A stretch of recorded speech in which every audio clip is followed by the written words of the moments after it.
This is the CJ Berleman Show. Hello, it's your friend CJ, and in this episode, we look at how Iran has effectively driven the United States out of the Middle East, and soon, with it, the state of Israel. But first, please remember to like and subscribe to our show, and don't forget to turn your notifications on so you never miss a single episode. Now let's get into it. Israel's security architecture rests on one foundational assumption, that the United States will always be heavily entrenched in the Middle East. Its presence allowing Israel to deter its adversaries by hiding behind America's military bases and aircraft carrier strike groups parked in and around the Arab Gulf. That was the deal. That deal was a security arrangement. But today, that arrangement is collapsing, and it's collapsing hard and fast because Iran is winning. Iran has won by exposing the United States to be an unreliable ally that's incapable of finishing what it started.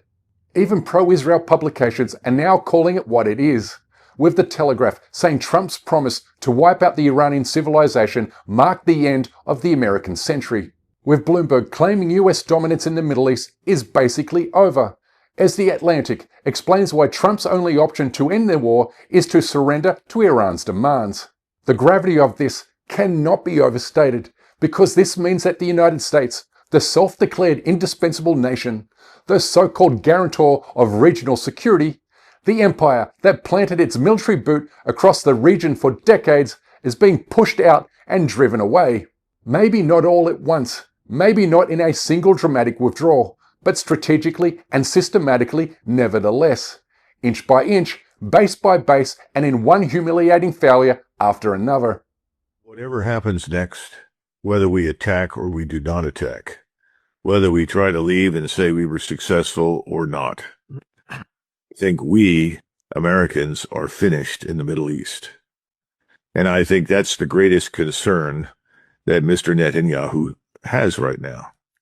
If we cannot break Iran's grip on the Persian Gulf, if we cannot force our way back into the Persian Gulf, and I think it's pretty clear that we cannot, that means that we are finished in the region. We will not come back into these bases. There will be nothing to rebuild. A Pentagon official explained to the New York Times how American tactics have become too predictable, and how the United States can no longer keep its military bases and Israel safe from attack simultaneously. A reality affirmed in a new report showing the US depleted far more of its advanced missile defense interceptors to defend Israel than Israel did defending itself, leaving the United States with a total of only 200 interceptor missiles to defend its bases against future attacks.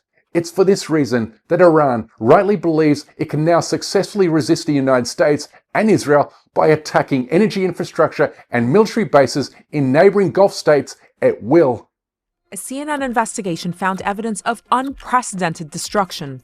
We can reveal that strikes damaged at least 16 U.S. installations across 8 countries. According to our analysis and sourcing, that's the majority of American military positions in the region, and some of them are virtually unusable now. Iran's targets?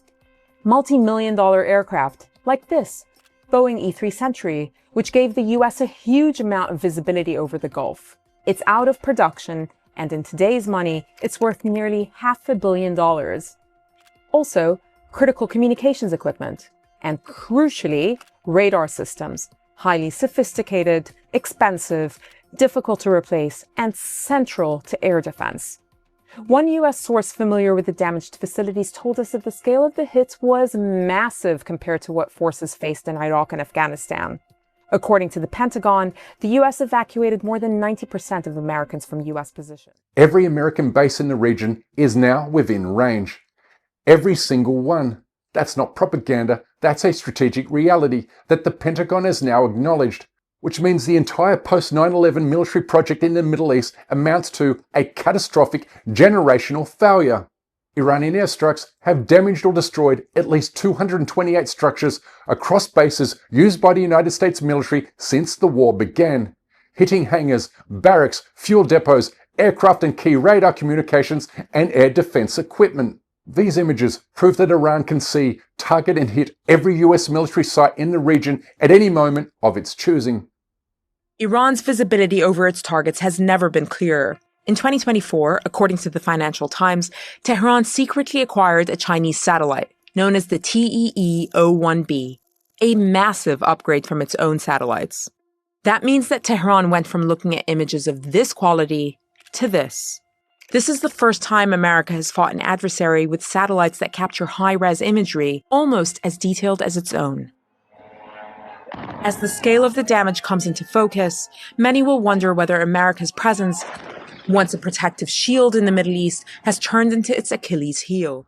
The promise of American protection lies in ruins because the US military bases are no longer shields against attack, they are targets for attack, with Iranian missiles all but destroying Israel's closest ally in the region, the United Arab Emirates. Which is why it and Saudi Arabia are not only questioning their hosting agreements with the US, but also denying the US access to its airspace and military installations. Saudi Arabia has emerged as one of the most closely watched powers in the rapidly evolving crisis surrounding the Strait of Hormuz, after new reports suggested that Crown Prince and Prime Minister Mohammed bin Salman declined to grant the United States permission to use Saudi airspace and major military installations for any direct operation connected to Iran. Iran has exposed US security to be a false idol because it has demonstrated that the United States doesn't possess an effective air defense shield to protect its own military assets in the Middle East, let alone the capability to shield an entire Gulf country against mass-produced cheap drones and missiles fired against a large area. This is why Arab states urged Trump to call off his plan to recommence attacks against Tehran, telling the US president that Iran will kill us with drones and we don't have an effective defense against that. Donald Trump has called off a plan to attack Iran at the request of Gulf allies. The US president was preparing to launch a fresh assault in the coming hours. I was asked by Saudi Arabia, Qatar, UAE, and some others if we could put it off for 2 or 3 days, a short period of time, because they think that they are getting very close to making it. Iran didn't beat the United States in head-to-head confrontation, but it didn't need to. It won by making the cost of staying in the fight unbearable for the US and its allies. Israel must now live with the realization that no future American president will risk hurting the US economy and his party's electoral chances by attacking Iran again. We are talking about a complete reordering of the region, because Iran has demonstrated that American dominance in the Middle East is not a law of nature. It is merely a political choice, and political choices under enough pressure eventually change. Why is the most powerful country on the planet unable to get its way with a much smaller, weaker country that has been ravaged by economic sanctions and military strikes? At one level, the simplest way to understand America's problem in the Iran war is to use game theory. Donald Trump decided to play a game of chicken with Iran. Think of two drivers racing straight at each other. In these situations, if the stakes for one side are existential and for the other much lower, the side with those bigger stakes usually prevails. For the Iranian regime, if they lose, there's a good chance they end up toppled and slaughtered. For Trump, it would be a bad weekend at Mar-a-Lago. It's easy to see why the Iranians would be more willing to lock their steering wheel in that game of chicken.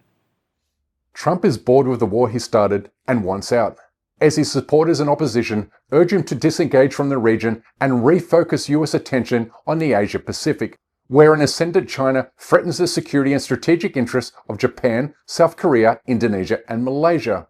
But a US pivot or repivot to Asia represents nothing less than a 5-alarm strategic crisis for the Zionist state. Because without American hard power in the Middle East, Israel's deterrence calculus changes completely. It loses its unspoken threat, that attacking Israel means you're attacking the United States. And when the threat loses its weight, every adversary, from Hezbollah in the north to Iran in the east, starts recalculating. A recalculation that starts with the use of unmanned drones, which have swung realities on the battlefield in Hezbollah's favour. And there's little Israel can do about it, having invested so heavily in tools that won wars during the previous century, including a handful of exquisite, insanely expensive platforms like carriers, F-35s and tanks, all of which take years to upgrade. Both Iran and Ukraine have demonstrated that winning wars in the 21st century is about cost-benefit, or making attacks so expensive and difficult that even superpowers can't sustain over time. Cheap, mass-produced drones are the ultimate game-changer because they have not only ended the era of unchecked American naval power, but also the era of American empire itself. Ultimate nightmare for naval planners. Not a hypersonic missile, not a nuclear sub, but a swarm. Imagine 1,000 Shahed-style suicide drones launched simultaneously from the Iranian coast. They aren't expensive and they aren't sophisticated. Individually, they are slow and easy to hit, but they don't come individually. They come as a cloud, a digital locust designed to overwhelm the world's most advanced defense system through sheer, brutal numbers. 2026, the question is no longer, can a carrier strike a target? It's, can a carrier survive the math? For decades, the US Navy has relied on the Aegis combat system to create a steel dome over the fleet. But Aegis was designed to fight dozens of high-end missiles, not 1,000 cheap drones. If Tehran pulled the trigger today, would the USS Abraham Lincoln remain the king of the seas, or would it become the most expensive shipwreck in human history? To understand the threat, you have to understand the economics of modern war. A single US Navy SM-6 interceptor missile costs roughly $4 million. A single Iranian Shahed 136 drone costs about $20,000. Do the math. For the price of one American interceptor, Iran can launch 200 drones. A report released on the 21st of May shows that Iran is rebuilding its military-industrial base much faster than expected and has already restarted its entire drone production line. During the ceasefire, producing hundreds of new drones each day, with an assessment by the CIA concluding that 2/3 of all Iranian missile launches are now fully operational. But even worse for Israel, the war has transformed Iran from a regional player to a regional superpower. Sole or even shared control of the Strait of Hormuz gives Iran more money, more power, and more prestige, bringing with it much closer ties with China and Russia. Well, I just don't see what options Donald Trump has or is willing to undertake in order to open up the strait. And if Iran ends this conflict as it currently is in control of the strait, it really completely changes the situation in the Gulf. It puts Iran in the driver's seat. It gives Iran enormous leverage, not only in dealing with the United States, but in dealing with the rest of the world. If Iran can charge tolls, if Iran determines who gets in and out of the strait and when, that's just enormous power. And in fact, I think it's even more power than they would have if they were able to develop a nuclear weapon.